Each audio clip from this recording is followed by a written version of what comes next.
listening to Planery, the podcast, your guide to home building, renovation and design. I'm your host, Emma, an architect and business owner with over 15 years industry experience, bringing you new episodes each week to answer all of your questions and provide clarity so you feel confident to design your dream home. Let's get into it. Hi everyone, welcome back for another episode of Planery. I hope you guys are enjoying the podcast so far, and please don't forget to go and leave a review or some comments on the episodes. It really helps me develop the next ideas for what's kind of coming up. But today's episode is all about avoiding costly mistakes in your renovation journey. Renovating can be one of the most rewarding projects you will ever take on, but it's also filled with potential pitfalls, and I have seen it all, the good, the bad, and the downright disastrous. So I'm here to share with you the top 5 mistakes that you absolutely want to avoid. And trust me, learning these now can save you so much time, money, and stress later on. Before we dive in, I want to set the stage a little bit more so that we all have the same sort of foundation when we're talking about mistakes that can be made in renovations. So whilst renovations are incredibly exciting and one of the biggest projects you may ever take on in your life to build your dream home, they are also a huge undertaking, and it involves a lot of different moving parts. And I definitely don't want to skim over that, because I think it's incredibly important to highlight that a lot of the time when people are doing a home renovation, you maybe only get one shot, because this might be you or you and your partner's entire life savings. So you definitely want to make sure that you get it right.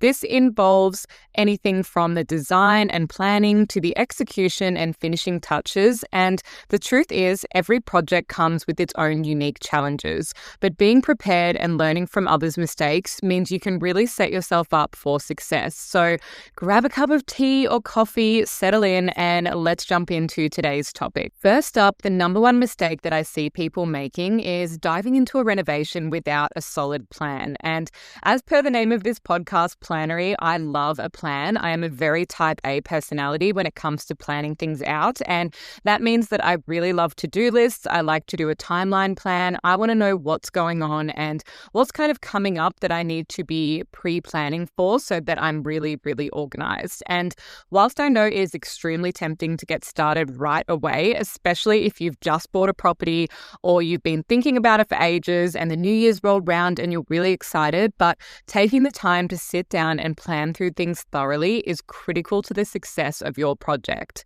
First of all, I want you to start by defining your goals. So actually, maybe you want to even grab a notepad and write down some of these questions, because this could be a really helpful thing for you to come back to later and kind of sit with yourself or with your partner or whoever you're doing this renovation with and answer these questions together so that you can see where you have agreements or disagreements and a little bit of room for some further education as well. So first question is, what do you want to achieve with this renovation? Is it adding more space? Are you modernizing a kitchen? Are you trying to open up the space to create better flow and functionality? I want you to write these goals down and keep them as a reference throughout the project that you keep going back to understand the core intention of why you started this to begin with. Next, I think it is incredibly important to establish a realistic budget and timeline. And here's a pro tip. You should always include a contingency buffer of around 10 to 15% in your budget. And this will cover all of those unexpected surprises, because trust me, they can and will come up when you least expect it. And whether it's hidden structural issues or last minute design changes, having that buffer can make a huge difference. Also, I think it's really important to understand the order of your tasks. So renovations have typically a quite logical sequence. It just is the way it is. There are certain trades who need to be on site to kind of follow each other. Like obviously in a bathroom, you would need to do the waterproofing before you can do the tiling, before you can then go and install all of the finishing touches. So having a logical sequence and planning this out without skipping steps can lead to really like getting everything done on time and eliminating the risk of delays or messy rework. So, for example, you also wouldn't want to paint the walls before any electrical work is complete, and having a detailed plan will ensure everything runs smoothly and keeps everybody on the same page. Because unless you are involving a project manager, you are the project manager. So it really is important that you actually understand what is going on, and don't forget to communicate your plan with everyone involved. And that might be from your contractor to any family members, anybody who might be living at the home during the renovation, so that you can figure out staging, and just having that clear communication, which is absolutely key from the very beginning to make sure your vision becomes a reality without any unnecessary mistakes. The second biggest mistake really grinds my gears, and this is when people scrimp on hiring the right professionals. So I know it can be very tempting to cut costs by doing everything yourself or hiring the cheapest contractor when you go out and get a bunch of quotes and you see the top 3 quotes and you just go for the cheapest one every single time. But there is a reason why this often backfires, and the saying "you get what you pay for" is absolutely true. And while I do appreciate everyone has various budgets and different sort of things that you're working with, or you might be in an area where there isn't that many trades available, so you don't really have your pick of the bunch, I completely understand. But just know that renovations require expertise, and bringing in experienced professionals can and will make all the difference to how seamless it goes and what kind of product you end up with at the end. Architects, designers, and builders each play a crucial role in ensuring that your project is safe, functional, beautiful, and compliant. So definitely do your homework before hiring anyone, and make sure you check their credentials, ask for references, and see if you can review some of their previous work as well. And really, I want to encourage you to not be afraid to spend a little bit more for quality, because it will save you headaches down the road. Here's a quick tip as well. When interviewing contractors, you should try and ask really detailed questions about their process and their timeline. A really good professional won't mind this at all, and they will in fact be really transparent and willing to walk you through their approach. And just remember that the cheapest option isn't always the best. Quality work often costs more upfront because you're paying for someone's expertise, but it will pay off in the long run with fewer repairs, more longevity of your project, and a better result. Just keep that in mind. And lastly, I would say another consideration is finding professionals who understand and share your vision.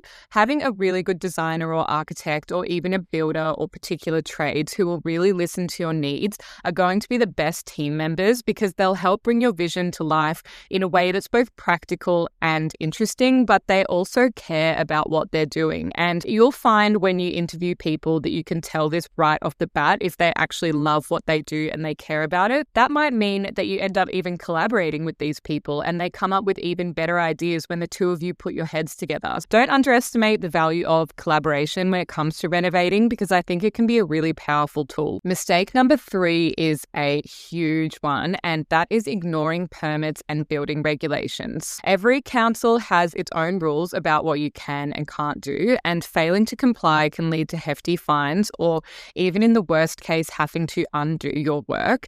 So it's really important that whether you're doing it yourself or doing this with a professional, that you ask whether or not certain things are required. So is there a building permit required? Is there report and consent required? Do you need to go through town planning? What are the actual rules that are going to govern what you can and can't do in your project? This is something that you really want to know before you start, and that may even determine if you want to go ahead with the project or not, and whether it's even feasible. Make sure you understand what approvals you need, and like I said, that could be building, planning, heritage permits, any of those kind of considerations and overlays that impact your property. And if it has historical significance, this is really one that you should take note of as well. So being in Melbourne, we do have quite a lot of heritage properties here, and even some inner areas in Sydney as well. So it's very, very important that you have a look at this process and really know your stuff when it comes to finding out any of those overlays. And if you're unsure about where to find that information, please do reach out to me because I'd be more than happy to walk you through it. And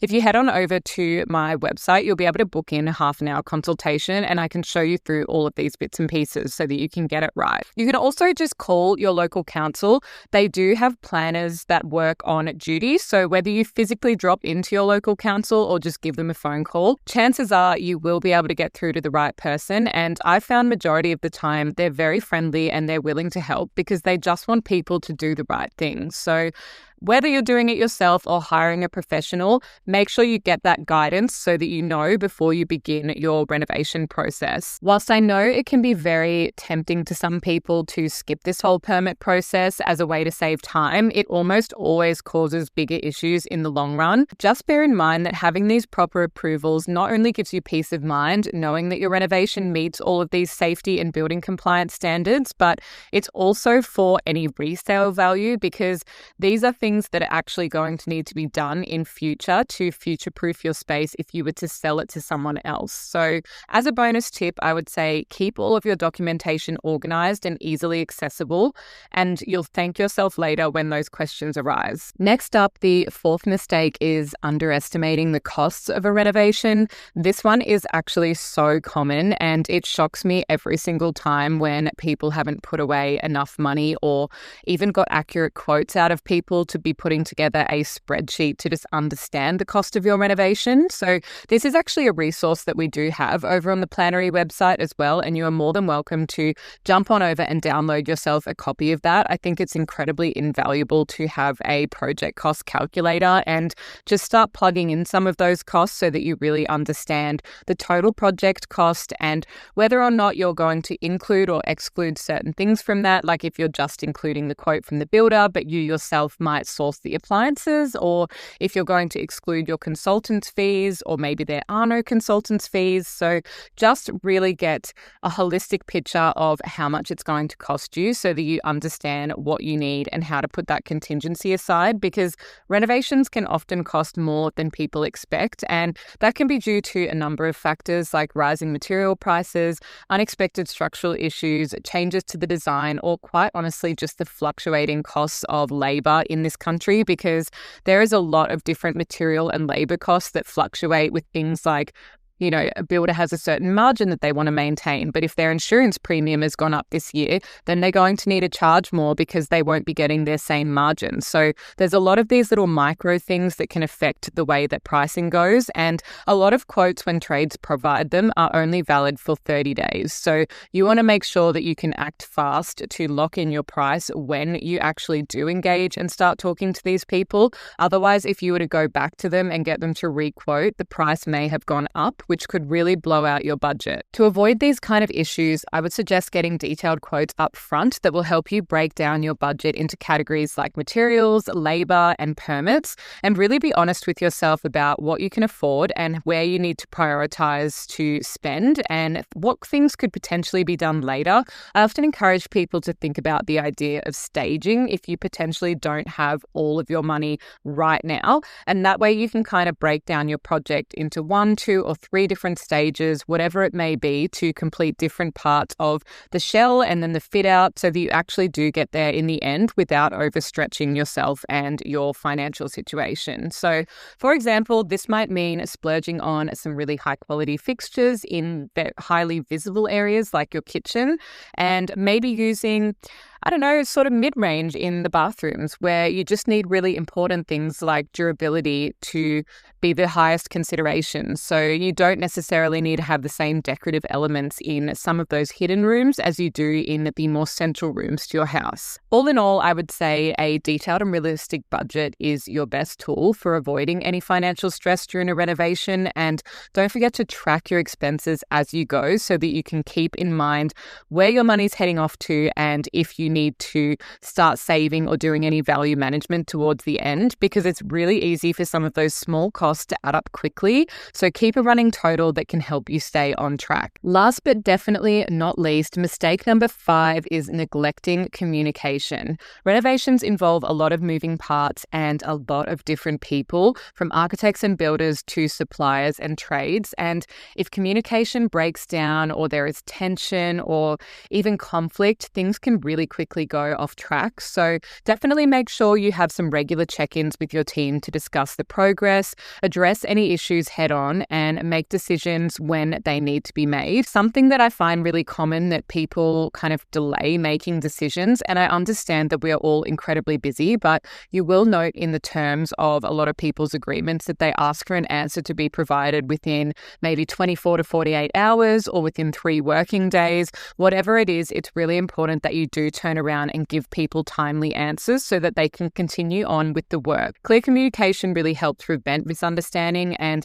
it will ensure that everyone is working towards the same vision for the duration of the project. And don't forget to be open and honest about your expectations either. If you visit site and there is something that is unsatisfactory to you, it's really important that you can address any of those potential conflicts and do it sooner rather than later, so that things can get fixed and you can just move on with a really positive vibe for your project team. One way I would say you can enhance communication is by using project management tools or apps.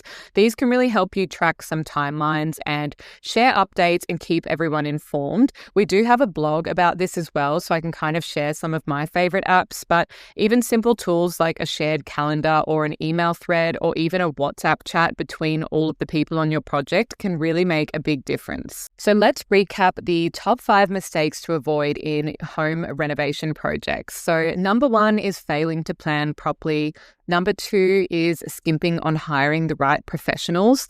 Number 3 is ignoring permits and regulations. Number 4 is underestimating the overall cost. And number 5 is neglecting communication. By keeping these pitfalls in mind, you'll be well on your way to a smooth and successful renovation. Remember, preparation, planning, and the right team are really key to turning your vision into a reality. So thank you guys so much for tuning into today's episode of Planery. If you found this episode helpful, please subscribe or follow us and share it with someone who's planning a renovation. I'll be back next time with even more tips and insights to help you create your dream home. And as a little teaser for our next episode, we'll be diving into the world of sustainable building materials and how they can transform your renovation. So you won't want to miss that one.